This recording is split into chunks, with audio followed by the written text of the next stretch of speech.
Hello, bookleaguers, parents, teachers, and caregivers. Have I got a great book for you today? It's called If I Were the Teacher. It's written by Johnny Tiersma.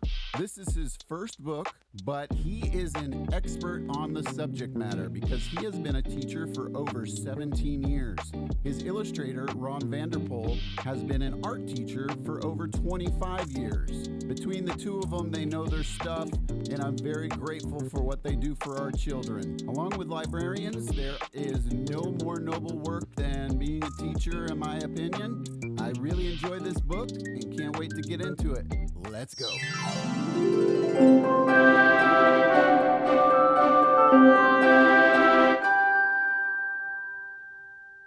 It was the first day of school, and Max was already daydreaming.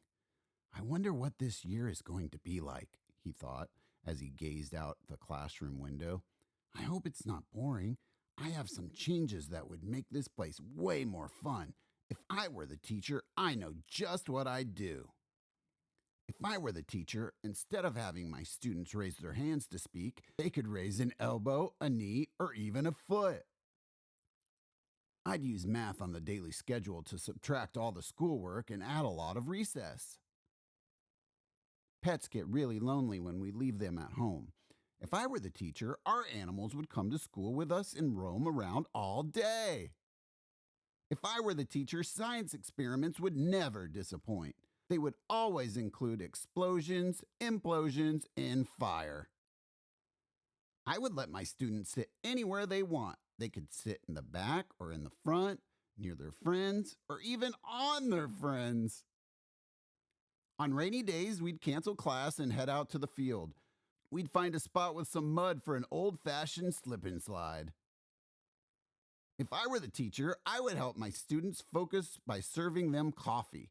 The coffee would be super strong and they could drink as much as they want. I'd celebrate my students for things that other teachers don't appreciate. We'd have awards for the sloppiest handwriting, loudest blurter, and messiest desk. My students would bring in blankets and pillows for a full-on knock-down, every kid for themselves pillow fight. Later, we'd relax in a giant blanket fort. If I were the teacher, I would still give plenty of homework. Everyone would be required to watch hours of TV and play lots of video games. No one would go hungry in my classroom because all school supplies would be edible. If you are sick of writing and need a snack, just eat your pencil. It's made of candy. And now you're done with your work. Max snapped out of his daydream. Oh my, he whispered. That was out of control. It might be hard to learn in a place like that.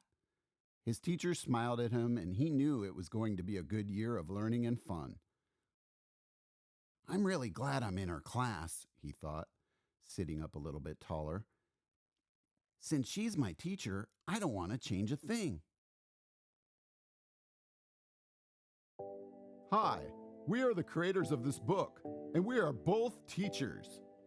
We'd love to hear from parents, students, and fellow teachers. Visit us at ifiweretheteacher.com to say hello. These are not the actual voices of Mr. Van Der Pol or Mr. Tiersma, but I imagine it's pretty close. Or not at all. Anyway, we love teachers.